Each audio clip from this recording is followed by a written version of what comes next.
ბატონებო, 4 შაბათია, შესაბამისად 4 შაბათის შუადღის ფორმატით პირდაპირ ეთერში არის გადაცემა მონეტიზაცია.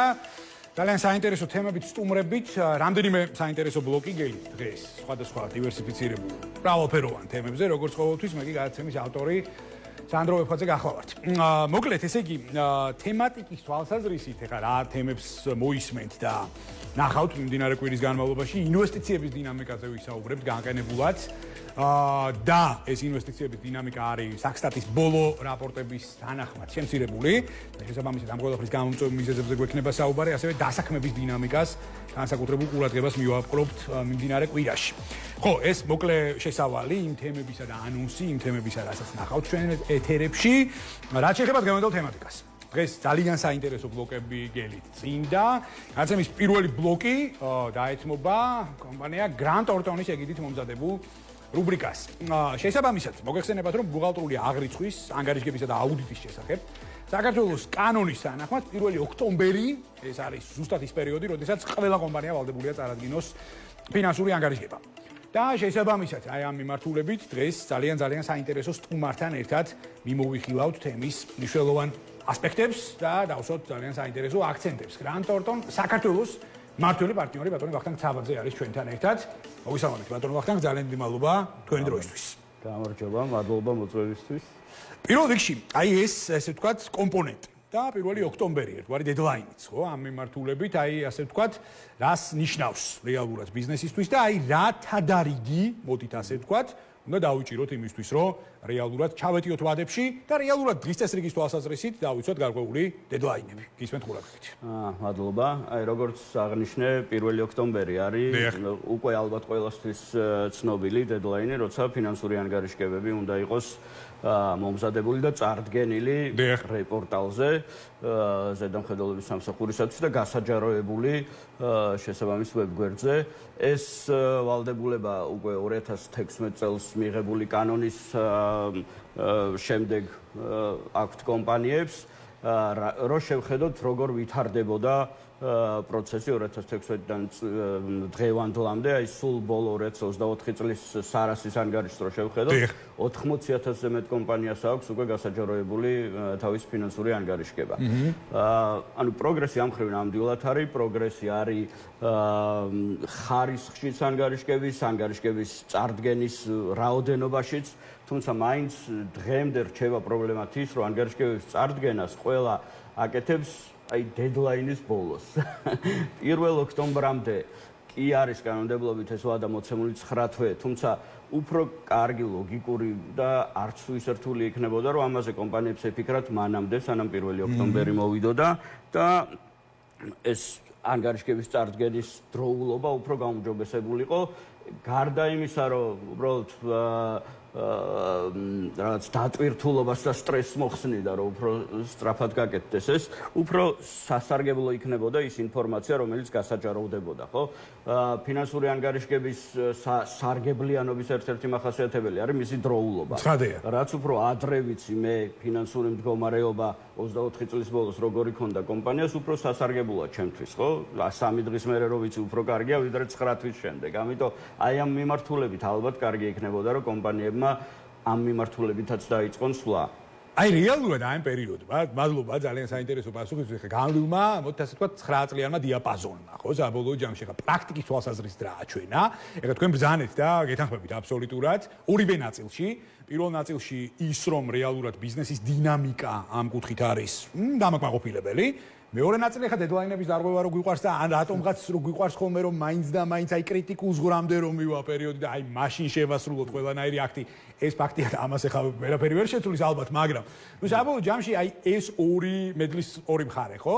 და ერთიანი პრაქტიკა, დინამიკა, განვლილმა პრეისტორიამ საბოლოო ჯამში რა აჩვენა და აი რამდენად არის ერთგვარად მომწიფებული სტრუქტურულად ბიზნესის კულტურა რეალურად ამ მიმართულებით. მადლობა.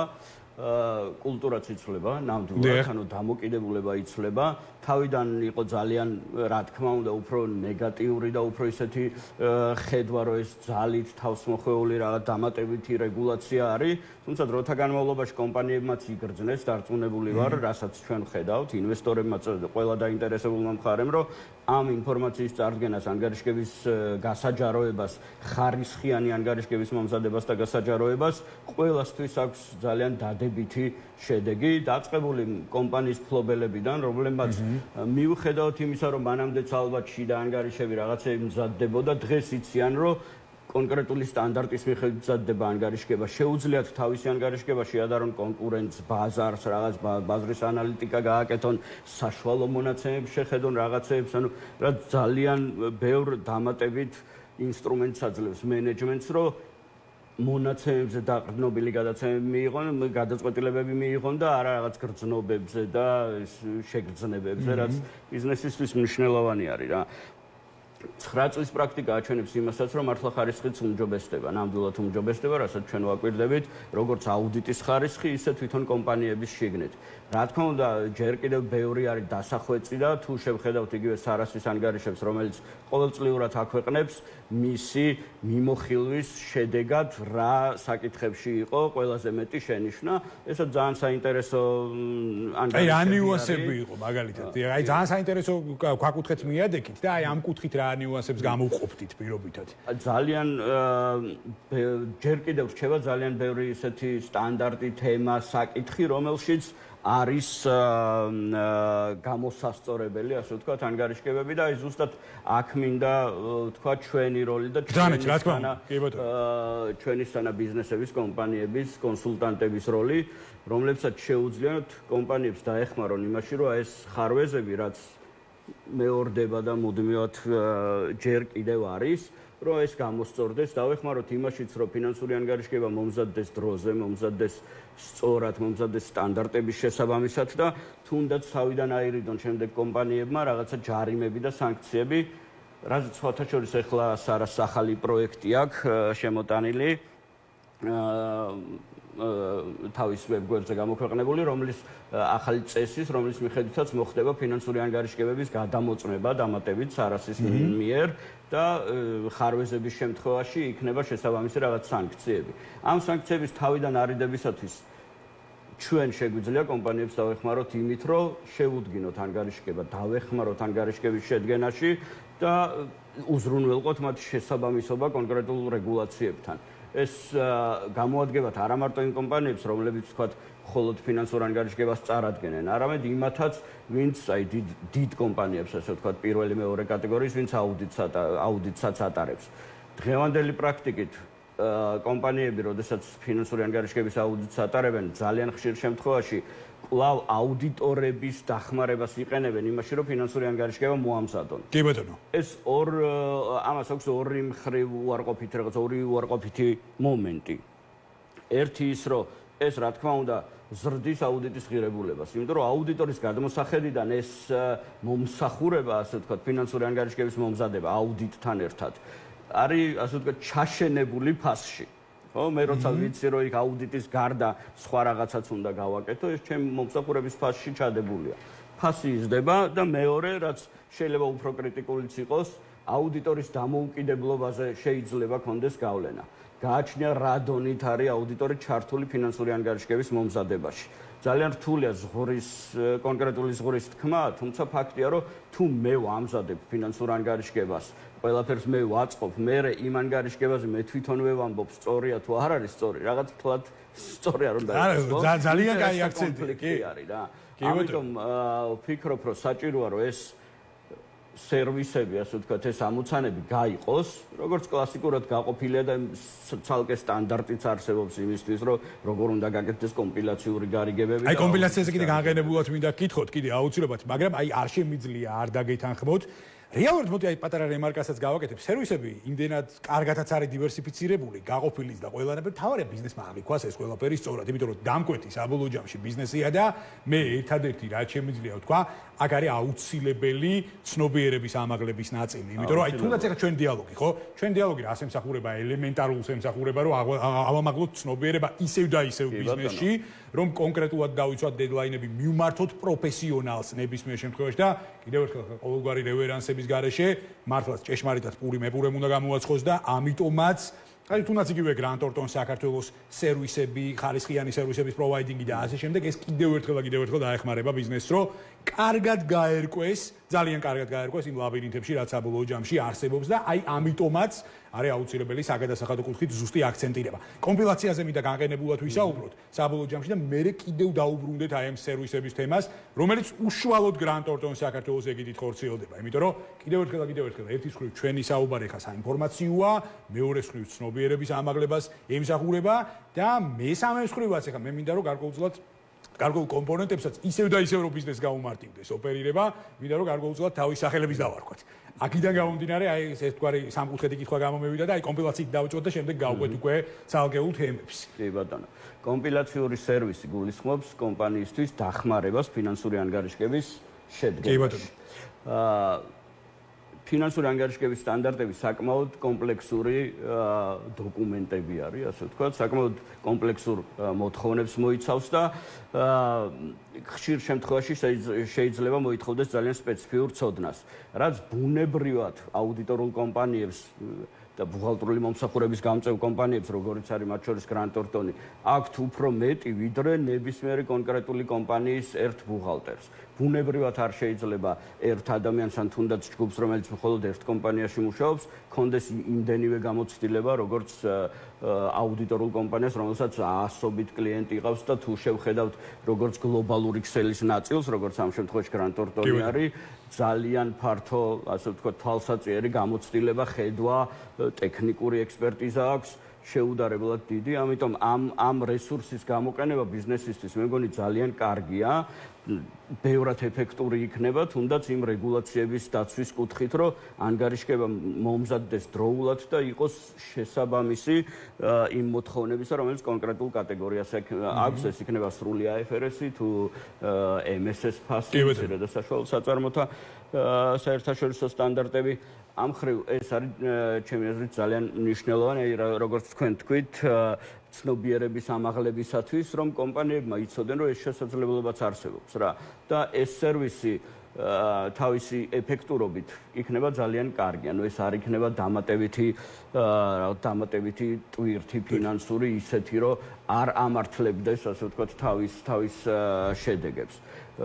გარდა იმისა, რომ კომპილაცია გავაკეთოთ, ანუ დავეხმაროთ ფინანსური ანგარიშგების მომზადებაში, ჩვენ შეგვიძლია დავეხმაროთ იმ ხალხის დატრენინგებაში, სწავლებაში, რომელმაც უნდა მოამზადოს ეს ანგარიშგება და ვთქვათ, პირველი, მეორე, მესამე წელი თუ ჩვენ გავაკეთებთ კომპილაციას, მე-4 წლიდან ან გააჩინა ვიღაცამ შეიძლება მე-2 წლიდანვე მართლა შემდეგ უკვე თვითონ გააგრძელოს ამის ისე კეთება, რომ სრულად იყოს შესაბამისი რეგულაციებთან. კიდევ ერთი დამატებითი ბენეფიტი კომპილაციის არის ის, რომ მიუხედავად იმისა, რომ კომპილაციის შედეგად ჩვენ არ გავცემთ აუდიტორულ დასკვნას, მარწმუნებელ დასკვნას, მაინც ნებისმიერი მსხვილი კრედიტორი, ბანკი, ინვესტორი უფრო მეტად ენდობა დარწმუნებული ვარ აუდიტორის და პროფესიონალი კომპანიის მიერ მომზადებულ ფინანსურ ანგარიშგებას, ვიდრე თვითონ კომპანიის მიერ მომზადებულს, თუნდაც იმიტომ ამას პრაქტიკაც აჩვენებს, ძალიან მარტივად რომ ვთქვათ. მოთხოვნებიც ხშირად ესე არის ხოლმე, როდესაც ინვესტორებს შეიძლება აუდიტი არ უნდათ, მაგრამ სთხოვდნენ, რომ აი ანგარიშგება მოამზადოს ვიღაცა პროფესიონალმა. ეს არის სასარგებლო ასევე შემდეგში ინვესტიციების და ფონდების მოძიებისათვის აუდიტთან ერთად. ასევე კიდევ ერთხელ ვიტყვი, რომ კომპილაცია არ არის მხოლოდ იმათთვის, ვისაც აუდიტი არ ჭირდება. მათთვის, რა თქმა უნდა, თუმცა იმათთვისაც, ვისაც აუდიტი ჭირდება, იმისთვის, რომ გაიმიჯნოს პასუხისმგებლობები რა. მაგალითად, ჩვენ შეიძლება რომელიღაცა კომპანიას გაუწიოთ კომპილაციური მომსახურება, შევუდგინოთ ანგარიშგება და სხვა აუდიტორულმა ფირმამ გადაამოწმოს შემდეგ ჩვენი შედგენილი ანგარიშგება, რა შემთხვევაშიც ალბათ კიდევ უფრო მეტად იზრდება ანგარიშგების სანდოობა. გარდა იმისა, რომ მხოლოდ აუდიტი ჩატარდა, თუ კომპილაციაც პროფესიონალმა გააკეთა და შემდეგ აუდიტიც ოღონდ სხვა პროფესიონალმა, რა თქმა უნდა, ნებისმიერი დაინტერესებული მხარის გადმოსახედიდან ამ ანგარიშგების სანდოობა ბევრად მაღალი იქნება რა. აბსოლუტურად გეთანხმებით და ერთ პატარა რემარკასაც გავაკეთებ, ეხლა მიღმა იმისა, რომ აუცილებელია, რომ რეალურად ბიზნეს სუბიექტმა მიმართოს პროფესიონალს. მიმართოს ამ შემთხვევაში იმ კომპანიას, რომელიც ხარისხიანი სერვისების პროვაიდერი არის, მეორე ნაწილში და ამაზე ძალიან იშვიათად გვაქვს ხოლმე აქცენტირება და სულტყუილად ქალბატონებო და ბატონებო, იმიტომ რომ რეალურად აქ მესამე პირის ნაწილი ერთვება და თქვენ აბსოლუტურად სწორად აღნიშნეთ, როდესაც იგივე საბანკო სექტორზე მიდგება საუბარი, რომელიც დღეს ქართული საბანკო სექტორი ორი აქიდან ლონდონის საფონდო ბირჟაზე დალისტული სპეციალურად ვამბობ ამას, იმიტომ რომ ყველანაირი სტანდარტის და ფუნქციონალის მიხედვით ხდება ოპერირება და მე უკვე პარტნიორობა ცალკეულ მიმართულებებთან. ინვესტიციები თუნდაც ხო პირდაპირ უცხოური ინვესტიციების ამბავში, ანუ რეალურად FDI კოეფიციენტს პირდაპირ აინტერესებს ეს ყველაფერი და შესაბამისად მარტო ხარისხიანი სერვისების პროვაიდინგს რო თავი დავანებოთ, ხო, ანუ რეალურად თამაშში შემოდის კიდევ ერთი მნიშვნელოვანი ასპექტი და აქტი, რომელიც ასევე აუცილებელია, რომ ქართულმა ბიზნესმა დააკმაყოფილოს. ერთი ნიუანსური კითხვა მაქვს თქვენთან ბატონო ვახტანგ, აი ბოლო პერიოდში სხვილ ბიზნესში ვიცით და ესეც ძალიან კარგად ხილული ასპექტია, შეუიარაღებელი თვალითაც შეგვიძლია ვაწარმოოთ ეს სტატისტიკა, რომ რეალურად ტენდენციებს სხვილი ბიზნესი ძალიან კარგად მიყვება, მაგრამ SME სექტორში როგორი სურათი გვაქვს დღესდღეობით და აი SME სექტორმა რამდენ, მოდი აი ცოტა სწორი ფორმულირება მინდა კითხვას მივცე, SME სექტორში რამდენად მომწიფდა პროცესები საბოლოო ჯამში? აი სწორი კითხვა არის და რაღაც თითქოს პასუხიც დევს მაგ კითხვაში. ცოტა რიტორიკა არის გამომდინარე, მაგრამ მართალია რომ ესეც არის მართლა რომ რაც უფრო მსხვილები არიან კომპანიები, მით უფრო უკეთესად არის ამ მიმართულებით, მით უფრო მეტი გამოცდილება აქვს, მით უფრო მეტი ექსპერტიზა აქვს და მეტი ხედვა აქვს და ანგარიშგებები უფრო მეტად შესაბამისად მზადდება სტანდარტების. SME სექტორში ეს პრობლემა უფრო მეტად არის ცოდნისაც, კვალიფიკაციისაც, შეიძლება რესურსებისაც, შეიძლება ხედვისაც და ამ მიმართულებით ნამდვილად უფრო მეტად სამუშაოა და ისევ კიდევ ერთხელ ვიტყვი რომ ამ ზუსტად ამ ტიპის კომპანიებზე არის კომპილაციის სერვისი მიმართული რა. იმ კომპანიებზე, რომლებსაც საკუთარი რესურსები ან არ ყოფნით, ან შეიძლება არც კი ღირდეს ეფექტურობის გადმოსახედიდან კომპანიაში ყოლა რაღაც ძალიან გამოცდილი ვიღაც პროფესიონალი პროფესორისა, რომელიც ყოველდღიურად მართლა არ გჭირდება, თუმცა გჭირდება იმისთვის, რომ ფინანსური ანგარიშგებები დროულად მოამზადოს, შენვე მენეჯმენტმა თუ მფლობელმა უფრო სწორად და უფრო ნათლად და სტანდარტებთან შესაბამისად დაინახო შენივე კომპანიის ბიზნესის მდგომარეობა, საქმიანობის შედეგები. ამიტომ კი აი ამ სფეროს კომპანიებს უფრო მეტად ჭირდებათ ამ მიმართულებით სერვისები და ჩვენ მზად ვართ, რომ ამ კომპანიებსაც გავუწიოთ ეს მომსახურება. კი ბატონო, ნამდვილად. ჩვენი საუბრის ბოლოს ბატონო ვახტანგ, აი ხშირად გვიწევს ხოლმე საუბარი იმაზე, ჩვენ რა გვიწევს, ჩვენ ძირითადად ვაჟღერებთ ხოლმე ამას, ძირითადად ბიზნესიდან წამოსულ იმპულსებს. აი ყოველთვის რატომღაც არის აქმა და ესეც ალბათ ცნობიერების ნაკლებობის გამოძახილია, როდესაც აი ყველა თითქოს აი სტრუქტურებს, ხო, რაღაც სადამსჯელო სტრუქტურებად აღიქვავენ, ნუ მიიყვან ძალიან მარტივად საქმე საქამდე და არავინ არ არის შენი დამსჯელი და არავინ ცულით არ არის ჩასაფრებული, ხო, ყველაფერს თავი დავანებოთ. შესაბამისად, ანუ აი ეს ბუნდოვანებებიც რო გავფანტოთ ერთგვარად, მე მინდა ნუ მანკიერ შედეგებზე ვისაუბროთ გარკვეულწილად, აი რა საჯარიმო სანქციებთან, საურავებთან არის დაკავშირებული ერთგვარი დედლაინების დარღვევა, ეს იმ კომპანიების საყურადღებოთ, რომლებიც არ მიყვებიან ამ ტრენდს და ამ დინამიკას საბოლოო ჯამში და მე რა თქმა უნდა ყალიბდება სტერეოტიპი, რომ თითქოს საგადასახადო სტრუქტურები მე ვიღაცა ჩასაფრებულია მათ წინააღმდეგ, რაღაც ადამიანო ეკოსისტემა არის ფორმირებული და ასე შემდეგ და ასე შემდეგ. შეიძლება ეკოსისტემას უამრავი ნაკლოვანება აქვს, ამაზე ხა ეს არ არის ჩვენი სასაუბრო თემა, მაგრამ მე ყოველ შემთხვევაში ჩემი აღქმით ეს არ არის ადამიანო სისტემა რა, თავარია დაიცვა დედლაინები, დაიცვა სტანდარტები და შესაბამისად არავინ არ დაგჯის რა, ძალიან მარტივად ყველაფერს დავანებოთ და აქედან გამომდინარე მე მაინტერესებს აი მანკიერი კომპონენტებიც რო მიმოვიღოთ საბოლოო ჯამში, აი რასთან არის დაკავშირებული სტანდარტების დარღვევა. საბოლოო ჯამში ანგარიშგების მოთხოვნებთან შეუსაბამობები არის დაკავშირებული ფულად ჯარიმებთან, იქ ზოგ შემთხვევაში 5,000, 10,000 ლარი შეიძლება იყოს ჯარიმა, რაღაც ექსტრემალურ შემთხვევებში თუ ასე ვთქვათ, ჯიუტად არ წარადგენს კომპანია ფინანსურ ანგარიშგებას, შეიძლება იქამდეც მივიდეს საქმე, რომ დირექტორის მოხსნამდე და უფლებამოსილების შეჩერება, თუმცა დღევანდელი პრაქტიკა არის ძალიან აი სარასის მიდგომა, ძალიან მობიერი, ჩემი აზრით სწორი და არ არის ისე რომ აი 1 ოქტომბერს არის ანგარიშგება წარსადგენი და 2 ოქტომბერს ვინმე ვიღაცას ისეთი სანქცია დააკისროს, რომ რაღაც დაღუპოს სამყარო. მიდგომა არის ძალიან ნორმალური. უბრალოდ ჩვენც კომპანიებიც, ბიზნესებიც მართლა უნდა შევეჩიოთ იმას, რომ დავიცვათ წესები, დავიცვათ დედლაინები, მით უმეტეს კიდევ ვიტყვი რომ 9 თვიანი პერიოდი ნებისმიერი ტიპის კომპანიისათვის საკმარისად დიდი პერიოდია, რომ მომზადდეს ანგარიშგება და წარდგენილი იყოს დროულად, თუ საჭიროა დახმარებისთვის შეუძლიათ მიმართონ კიდევ ერთხელ პროფესიონალებს, იქნებიან ეს აუდიტორები თუ ფინანსური ანგარიშგების მომზადებლები თუ ბუღალტრები და ამ ხრივ მართლა არ არის ისეთი რაღაც კრიტიკულად ნეგატიური დამოკიდებულებები და ზოგადადაც ამ სტანდარტებს კიდევ ერთხელ ამ სტანდარტებს მოთხოვნებს ანგარიშგების წარდგენას უნდა შევხედოთ როგორც ჩვენს დამხმარეს იმისათვის რომ ჩვენ გქონდეს რაღაც გაიდლაინები, სახელმძღვანელოები, როგორ მოვამზადოთ ანგარიშგება და შემდეგ თუ ყველა ქვეყანაში ეს რეგულირება იქნება სათანადო და ანგარიშგებები მომზადდება დროულად და სწორად ისევ როგორც დასაწყისში აღვნიშნე ნებისმიერი ბიზნესისთვის ეს არის კარგი, იმიტომ რომ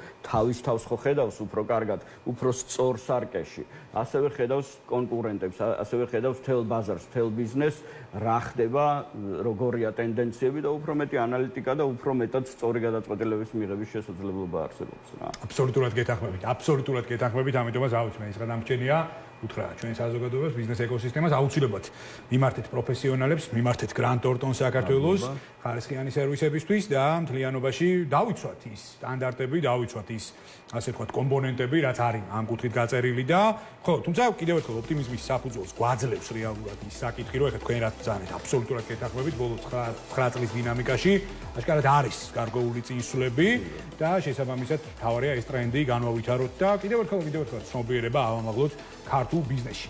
ძალიან საინტერესო საუბარი გამოგვივიდა. მადლობას გიხდით თქვენ ამისთვის. მე დიდი იმედი მაქვს, რომ ჩვენი გადაცემის სტუმარი ხშირად იქნებით და სხვადასხვა მნიშვნელოვან საკითხებზე კიდევ ერთხელ მივაწვით დეტალურ ინფორმაციას ჩვენს მრავალრიცხოვან პუბლიკას. Grant Thornton საქართველოს მმართველი პარტნიორი ბატონი ვახტანგ ცაბაძე პასუხობდა გადაცემა მონეტიზაციის კითხვებს. გავდივართ